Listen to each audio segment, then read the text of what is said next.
ಕಡಲ ಮಧ್ಯದೊಳಗೆ ಮೆರೆಯುತ್ತಿಹ ಕರ್ನಾಟ ದೇಶದಿ ಇರುವ ಕಾಳಿಂಗನೆಂಬ ಗೊಲ್ಲನ ಪರಿಯ ನಿಂತು ಬೇಳ್ವೆನು. ಎಳೆಯ ಮಾವಿನ ಮರದ ಕೆಳಗೆ ಒಳಲನೂದುವ ಗೊಲ್ಲ ಗೌಡನು ಬಳಸಿನಿಂದ ಗುರುಗಳನ್ನು ಬಳಿಗೆ ಕರೆದನು ಹರುಷದಿ.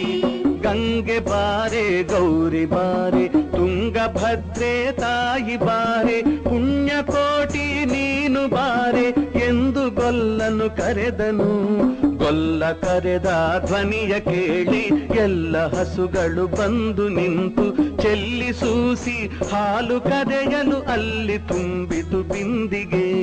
ಸತ್ಯವೇ ಭಗವಂತನೆಂದ ಪುಣ್ಯಕೋಟಿಯ ಕಥೆಯಿದು.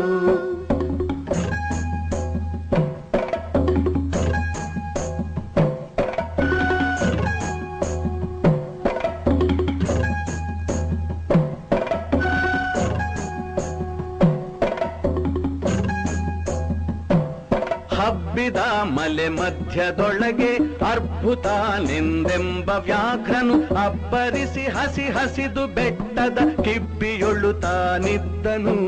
ಸಿಡಿದು ರೋಷದಿ ಮೊರೆಯುತ್ತಾ ಹುಲಿ ಗುಡುಗುಡಿಸಿ ಹೋರಿಡುತ್ತ ಚಂಗನೆ ತುಡುಕಲೆರಗಿದ ರಭಸ ಕಂಜಿ ಚದರಿ ಹೋದುವು ಹಸುಗಳು. ಪುಣ್ಯಕೋಟಿ ಎಂಬ ಹಸುವು ತನ್ನ ಕಂದನ ನೆನೆದುಕೊಂಡು ಮುನ್ನ ಹಾಲನು ಕೊಡುವೆನೆನುತ ಚಂದದೀತಾ ಬರುತ್ತಿರೆ. ಹಿಂದೆ ನಗೆ ಆಹಾರ ಸಿಕ್ಕಿತು ಎಂದು ಬೇಗನೆ ದುಷ್ಟ ವ್ಯಾಘ್ರನು ಬಂದು ಬಳಸಿ ಅಡ್ಡಗಟ್ಟಿ ನಿಂದನ ಹುಲಿರಾಯನು.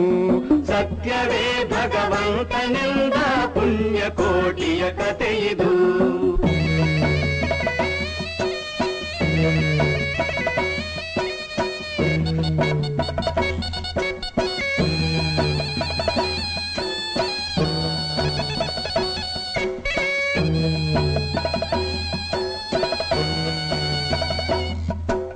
ಮೇಲೆ ಬಿದ್ದು ನಿನ್ನ ನೀಗಲೆ ಬೀಳ ಹೊಯ್ವೆನು ನಿನ್ನ ಹೊಟ್ಟೆಯ ಸೀಳಿ ಬಿಡುವೆನು ಎನ್ನುತ್ತ ಕೋಪದಿ ಕೂಳ ವ್ಯಾಘ್ರನು ಕೂಗಲು. ಒಂದು ಭಿನ್ನಹ ಹುಲಿಯ ಕೇಳು ಕಂದನಿರುವನು ದೊಡ್ಡಿಯೊಳಗೆ. ಒಂದು ನಿಮಿಷದಿ ಮೊಲೆಯ ಕೊಟ್ಟು ಬಂದು ಸೇರುವೆ ನಿಲ್ಲಿಗೆ. ಹಸಿದ ವೇಳೆಗೆ ಸಿಕ್ಕಿದೊಡವೆಯ ವಶವ ಮಾಡದೆ ಬಿಡಲು ನೀನು ನುಸುಳಿ ಹೋಗುವೆ ಮತ್ತೆ ಬರುವೆಯ ಹುಸಿಯ ನಾಡುವೆ ಎಂದಿತು. ಸತ್ಯವೇ ನಮ್ಮ ತಾಯಿ ತಂದೆ, ಸತ್ಯವೇ ನಮ್ಮ ಬಂಧು ಬಳಗ, ಸತ್ಯವಾಕ್ಯಕ್ಕೆ ತಪ್ಪಿ ನಡೆದರೆ ಮೆಚ್ಚನ ಪರಮಾತ್ಮನು.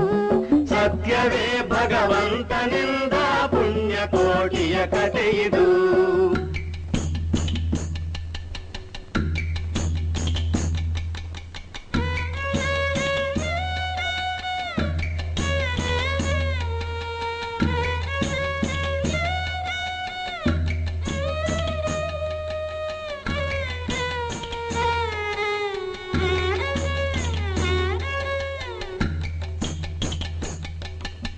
ಒಂದು ತಿನ್ನುವೆನೆಂಬ ಹುಲಿಗೆ ಚಂದದಿಂದ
ಕರುವನು ಬಿಟ್ಟು ಬಂದು ಸಾವಕಾಶವ ಮಾಡದಂತೆ ಗವಿಯ ಬಾಗಿಲ ಸೇರಿ ನಿಂತು ತವಕದಲ್ಲಿ ಹುಲಿಗೆಂದಿತು. ಖಂಡವಿದೆಕೋ ಮಾಂಸವಿದೆಕೋ ಗುಂಡಿಗೆಯ ಬಿಸಿ ರಕ್ತವಿದೆಕೋ ಚಂಡ ವ್ಯಾಘ್ರನೆ ನೀನಿದೆಲ್ಲವನುಂಡು ಸಂತಸದಿಂದಿರು. ಪುಣ್ಯಕೋಟಿಯ ಮಾತ ಕೇಳಿ ಕಣ್ಣ ನೀರನ್ನು ಸುರಿಸಿ ನೊಂದು ಕನ್ಯೆಗಿವಳನು ಕೊಂದು ತಿಂದರೆ ಮೆಚ್ಚನ ಪರಮಾತ್ಮನು. ಎನ್ನ ಒಡ ಹುಟ್ಟಕ್ಕ ನೀನು ನಿನ್ನ ಕೊಂದು ಏನ ಪಡೆವೆನು ಎನ್ನುತ್ತಾ ಹುಲಿ ಹಾರಿ ನೆಗೆದು ತನ್ನ ಪ್ರಾಣವ ಬಿಟ್ಟಿತು. ಸತ್ಯವೇ ಭಗವಂತನೆಂದ ಪುಣ್ಯಕೋಟಿಯ ಕಥೆಯಿದು.